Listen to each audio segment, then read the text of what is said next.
श्री सत्यनारायण भगवान के व्रत की पूजन विधि। व्रत करने वाला पूर्णिमा व संक्रांति अथवा किसी भी दिन जब मन में श्रद्धा उपजे, उस दिन सायंकाल के समय स्नान आदि से निवृत्त होकर पूजा स्थान पर श्री सत्यनारायण भगवान के चित्र अथवा मूर्ति के सामने पूजन सामग्री धूप, दीप, फूल, माला, चूरमा, फल एवं चरणामृत रखकर सत्यनारायण भगवान का ध्यान करे, उन्हें बारंबार नमस्कार करे और श्रद्धा पूर्वक कथा श्रवण करे। हर अध्याय के प्रारंभ में कीर्तन रूप में हरि नाम स्मरण करें। इस प्रकार कथा श्रवण करने से मनोकामना अवश्य पूर्ण होगी। श्री सत्यनारायण भगवान की जय। भजमन नारायण श्रीमन नारायण हरि नारायण नारायण नारायण लक्ष्मी नारायण सत्यनारायण बद्री नारायण नारायण नारायण बद्री नारायण नारायण नारायण। श्री सत्यनारायण भगवान की जय। श्री सत्यनारायण भगवान की व्रत कथा का प्रथमो अध्याय प्रारंभ। व्यास जी ने कहा, एक समय नैमिष अरण्य तीर्थ में शौनक आदि 88,000 ऋषियों ने पुराण वेता श्री सूत जी से पूछा, हे सूत जी, इस कलयुग में वेद विद्या रहित मनुष्यों को प्रभु भक्ति किस प्रकार मिलेगी तथा उसका उद्धार कैसे होगा। हे मुनि श्रेष्ठ, कोई ऐसा व्रत अथवा तप कहिए जिसके करने से थोड़े ही समय में पुण्य प्राप्त हो तथा मन वांछित फल भी मिले। ऐसी कथा सुनने की हमारी प्रबल इच्छा है। सर्वशास्त्र ज्ञाता श्री सूत जी ने कहा, हे वैष्णवों में पूज्य, आप सबने प्राणियों के हित की बात पूछी है। अब मैं उस श्रेष्ठ व्रत को आप लोगों से कहूँगा जिसे नारद जी ने श्री लक्ष्मी नारायण भगवान से पूछा था और श्री लक्ष्मीपति ने मुनि श्रेष्ठ नारद जी को बताया था। यह कथा ध्यान से सुने। एक समय योगी राज नारद दूसरों के हित की इच्छा से सभी लोकों में घूमते हुए मृत्यु लोक में आ पहुँचे। यहाँ अनेक योनियों में जन्मे प्रायः सभी मनुष्यों को कर्मों के अनुसार अनेक दुखों से पीड़ित देखकर उन्होंने विचार किया कि किस यत्न के करने से निश्चय ही मनुष्यों के दुखों का नाश हो सकेगा। ऐसा मन में विचार कर श्री नारद जी विष्णु लोक को गए। वहाँ श्वेत वर्ण और 4 भुजाओं वाले देवों के ईश श्री सत्यनारायण भगवान को, जिनके हाथों में शंख, चक्र, गदा और पद्म थे तथा वरमाला पहने हुए थे, देखकर स्तुति करने लगे। नारद जी ने कहा, हे भगवान, आप अत्यंत शक्ति से संपन्न हैं। मन तथा वाणी भी आपको नहीं पा सकते। आपका आदि, मध्य और अंत भी नहीं है। आप निर्गुण स्वरूप, सृष्टि के कारण, भक्तों के दुखों को नष्ट करने वाले हो। आपको मेरा बारंबार नमस्कार है। नारद जी से इस प्रकार की स्तुति सुनकर विष्णु भगवान बोले, हे मुनि श्रेष्ठ नारद, आपके मन में क्या है? आपका किस काम के लिए यहाँ आगमन हुआ है? निसंकोच कहें। तब नारद मुनि ने कहा, मृत्यु लोक में सब मनुष्य जो अनेक योनियों में पैदा हुए हैं, अपने अपने कर्मों द्वारा अनेक प्रकार के दुखों से दुखी हो रहे हैं। हे नाथ, यदि आप मुझ पर दया रखते हैं तो बताइए कि उन मनुष्यों के सब दुख थोड़े से ही प्रयत्न से कैसे दूर हो सकते हैं। श्री विष्णु भगवान ने कहा, हे नारद, मनुष्यों की भलाई के लिए तुमने यह बहुत अच्छा प्रश्न किया है। जिस व्रत के करने से मनुष्य मोह से छूट जाता है, वह व्रत मैं तुमसे कहता हूँ, सुनो। बहुत पुण्य को देने वाला, स्वर्ग तथा मृत्यु लोक दोनों में दुर्लभ एक उत्तम व्रत है, जो आज मैं प्रेम वश होकर तुमसे कहता हूँ। श्री सत्यनारायण भगवान का यह व्रत विधि विधान पूर्वक संपन्न करके मनुष्य इस धरती पर सुख भोग कर मरणोपरांत मोक्ष को प्राप्त होता है। श्री विष्णु भगवान के वचन सुनकर नारद मुनि बोले, हे भगवान, उस व्रत का फल क्या है? क्या विधान है? इससे पूर्व किसने यह व्रत किया है और किस दिन यह व्रत करना चाहिए? कृपया मुझे विस्तार से बताएं। श्री विष्णु भगवान ने कहा, हे नारद, दुख शोक आदि को दूर करने वाला यह व्रत सब स्थानों पर विजयी कराने वाला है। भक्ति और श्रद्धा के साथ किसी भी दिन मनुष्य श्री सत्यनारायण भगवान की संध्या के समय ब्राह्मणों और बंधु बांधवों के साथ धर्म परायण होकर पूजा करे। भक्ति भाव से नैवेद्य, केले का फल, दूध, शहद एवं तुलसी का चरणामृत और गेहूं के आटे का चूर्ण लेकर चूरमा बनाएं। इन सबको भक्ति भाव से भगवान को अर्पण करें। बंधु बांधवों सहित ब्राह्मणों को भोजन कराएं। इसके पश्चात स्वयं भोजन करें। रात्रि में नृत्य गीत आदि का आयोजन कर श्री सत्यनारायण भगवान का स्मरण करते हुए समय व्यतीत करें। इस तरह जो मनुष्य व्रत करेंगे उनका मनोरथ निश्चय ही पूर्ण होगा।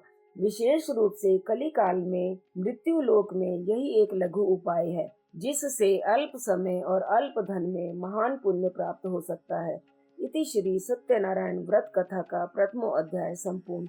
श्री सत्यनारायण भगवान की जय। भजमन नारायण श्रीमन्नारायण हरि नारायण नारायण नारायण लक्ष्मी नारायण सत्य नारायण बद्री नारायण नारायण नारायण बद्री नारायण नारायण नारायण। श्री सत्यनारायण भगवान की जय। अथ द्वितीय अध्याय प्रारंभ। सूत जी ने कहा, हे ऋषियों, जिन्होंने पहले समय में इस व्रत को किया है उनका इतिहास कहता हूँ, आप सब ध्यान से सुने। सुंदर काशीपुरी नगरी में एक अत्यंत निर्धन ब्राह्मण रहता था। वह ब्राह्मण भूख और प्यास से बेचैन होकर नित्य पृथ्वी पर घूमता था। ब्राह्मणों से प्रेम करने वाले श्री विष्णु भगवान ने ब्राह्मण को दुखी देखकर एक दिन बूढ़े ब्राह्मण का रूप धारण कर निर्धन ब्राह्मण के पास जाकर आदर से पूछा, हे विप्र, तुम नित्य ही दुखी होकर पृथ्वी पर क्यों घूमते हो? हे श्रेष्ठ ब्राह्मण, ये सब मुझसे कहो, मैं सुनना चाहता हूँ। दरिद्र ब्राह्मण ने कहा, मैं निर्धन ब्राह्मण हूँ, भिक्षा के लिए पृथ्वी पर मारा मारा फिरता हूँ।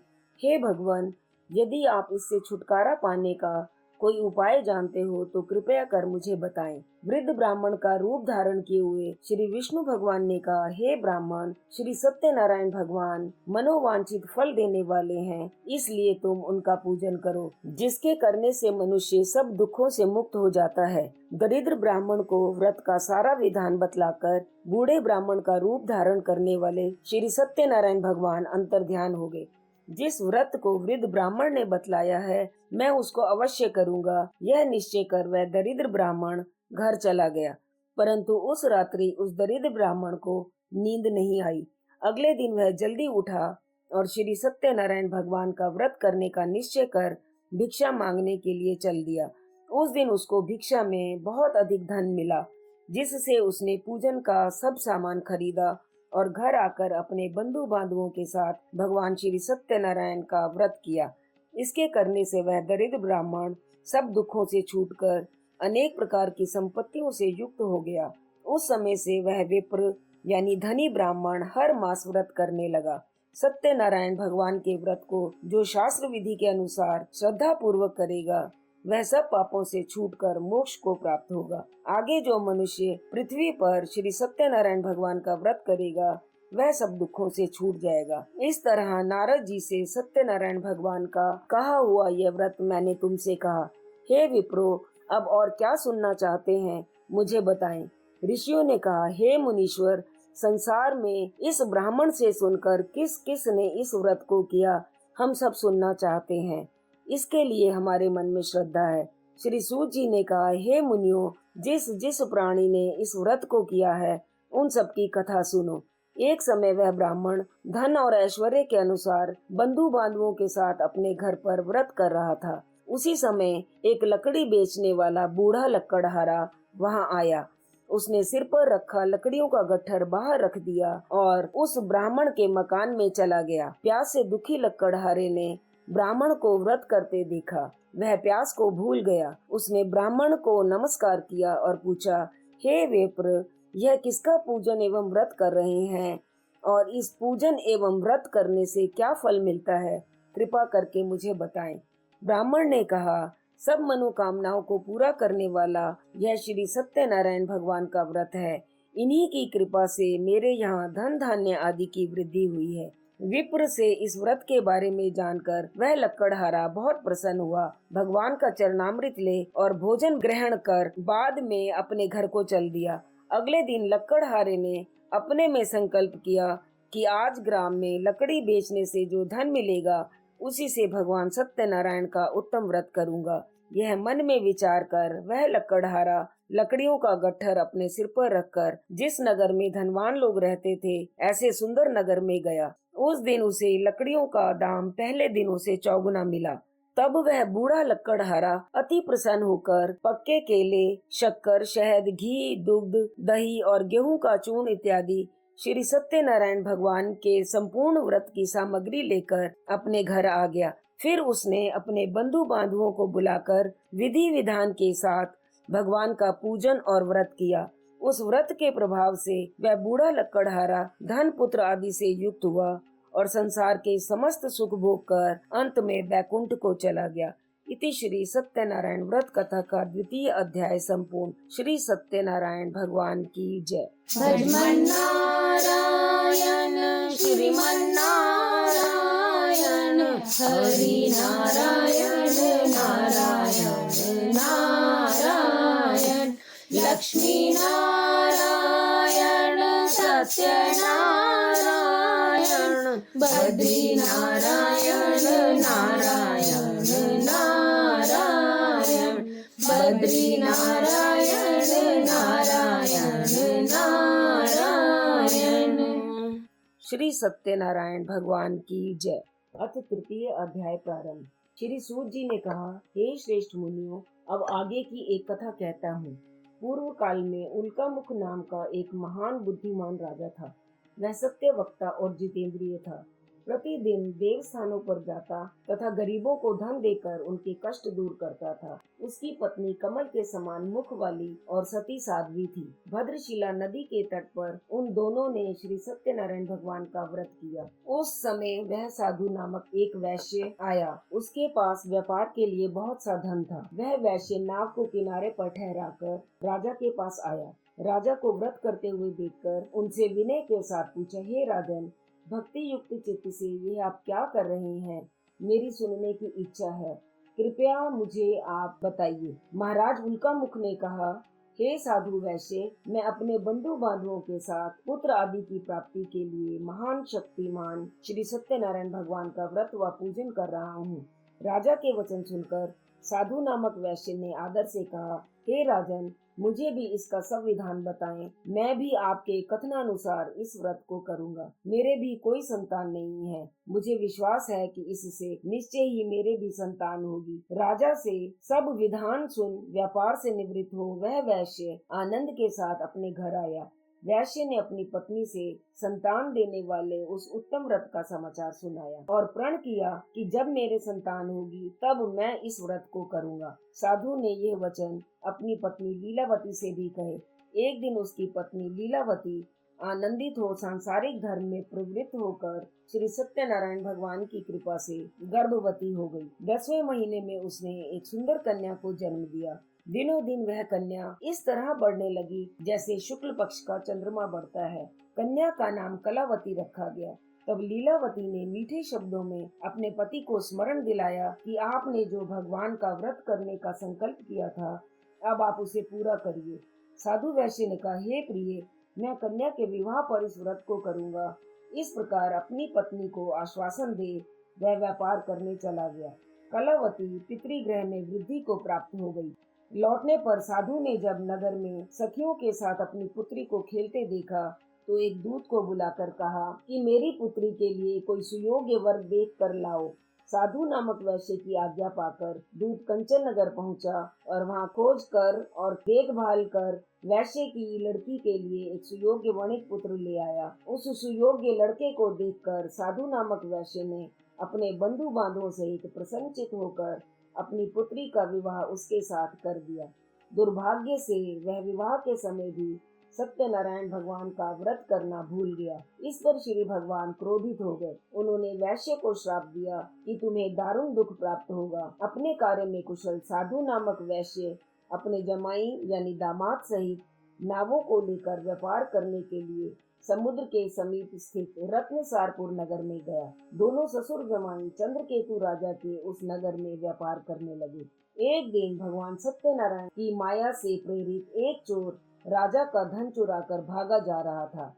राजा के दूतों को अपने पीछे आता हुआ तेजी से देखकर चोरों ने घबराकर राजा के धन को वहीं नाव के समीप चुपचाप रख दिया, जहां वे दोनों ससुर जमाई ठहरे हुए थे, और भाग गया। जब दूतों ने उस साधु वैश्य के पास राजा के धन को रखा देखा तो ससुर जमाई दोनों को बांध कर ले गए और राजा के समीप जाकर बोले, हम ये दो चोर पकड़ कर लाए हैं, देखकर आज्ञा दें। तब राजा ने बिना उनकी बात सुने ही उन्हें कठिन कारावास में डालने की आज्ञा दे दी।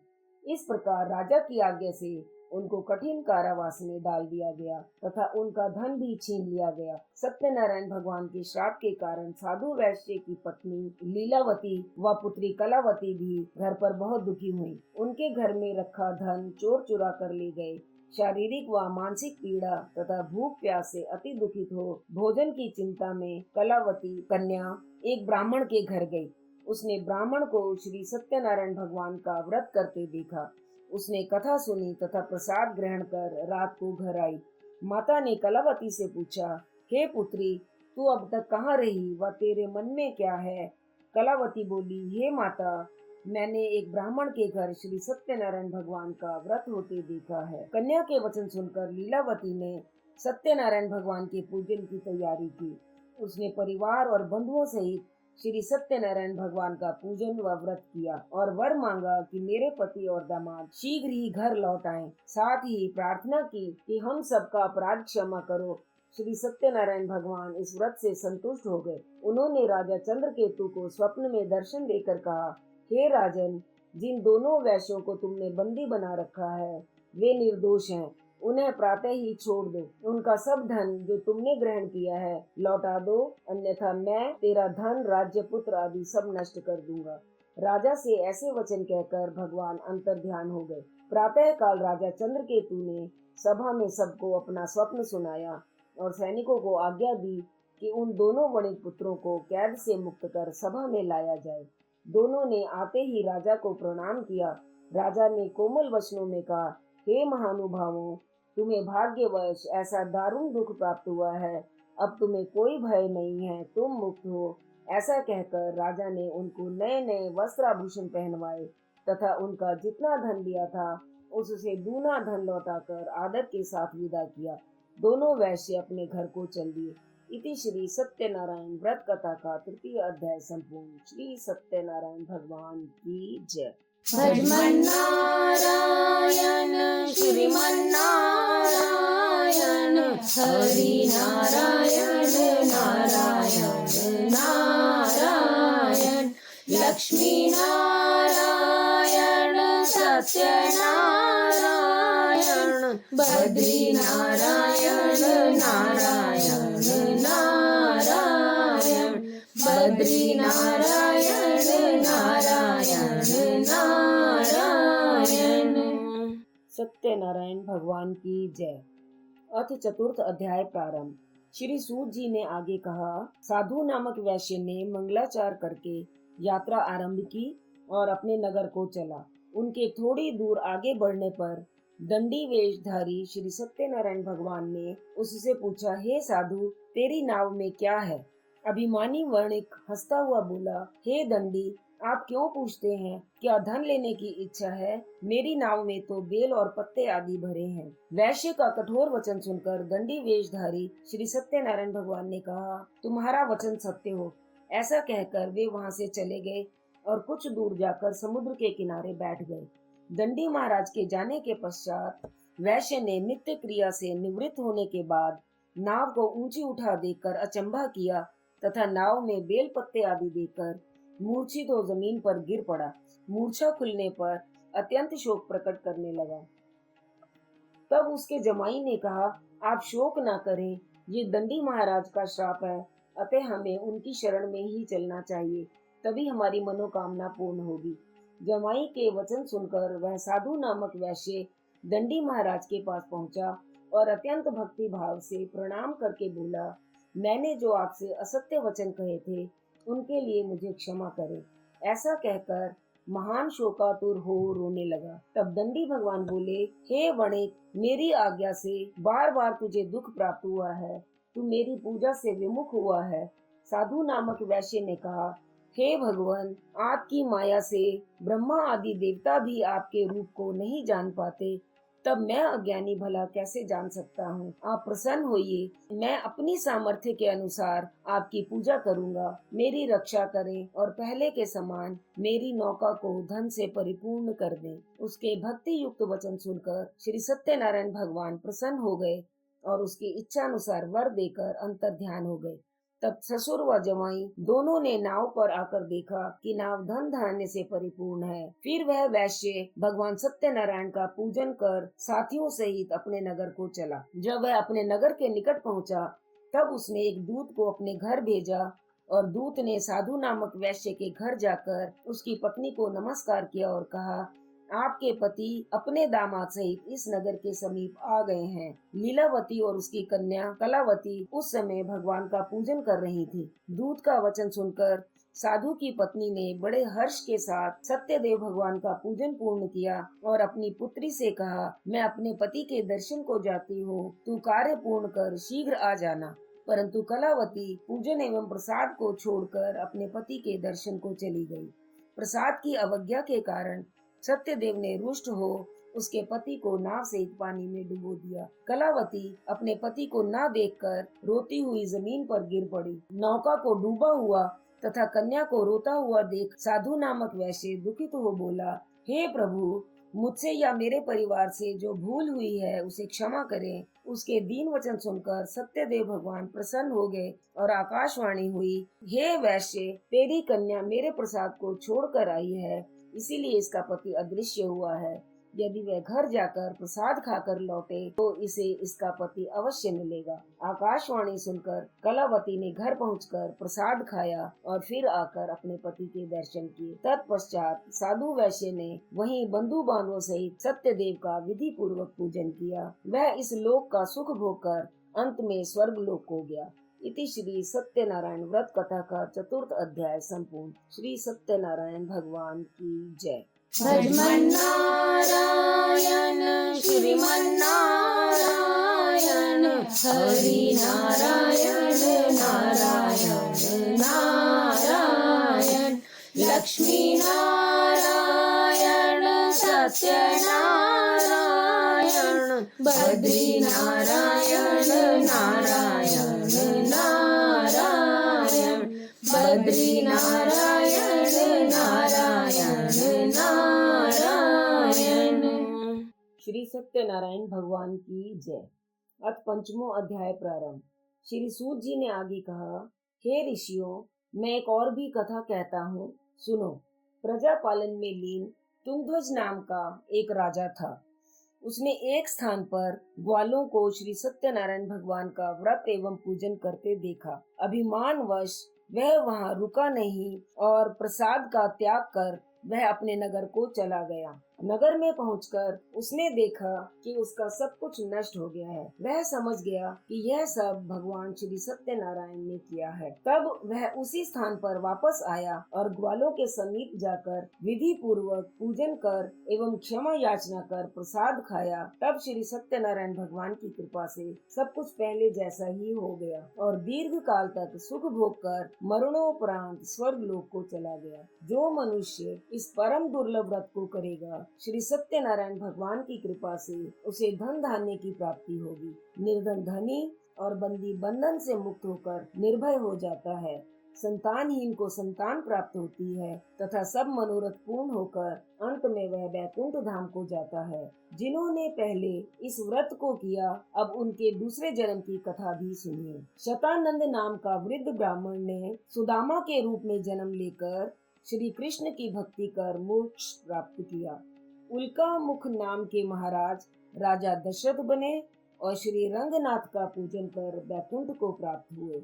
साधु नाम के वैश्य ने धर्मात्मा व सत्य प्रतिज्ञ राजा मोरध्वज बनकर अपने पुत्र को आरे से चीरकर मोक्ष प्राप्त किया। महाराजा तुंगध्वज स्वयंभू मनु हुए। उन्होंने बहुत से लोगों को भगवान की भक्ति में लीन कर मोक्ष प्राप्त किया।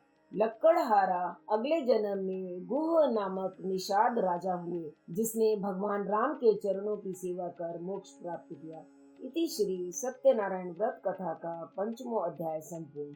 श्री सत्यनारायण भगवान की जय। भजमन्नारायण श्रीमन्नारायण हरि नारायण नारायण नारायण लक्ष्मी नारायण सत्यनारायण बद्री नारायण नारायण नारायण बद्री नारायण नारायण नारायण। श्री सत्यनारायण भगवान की जय।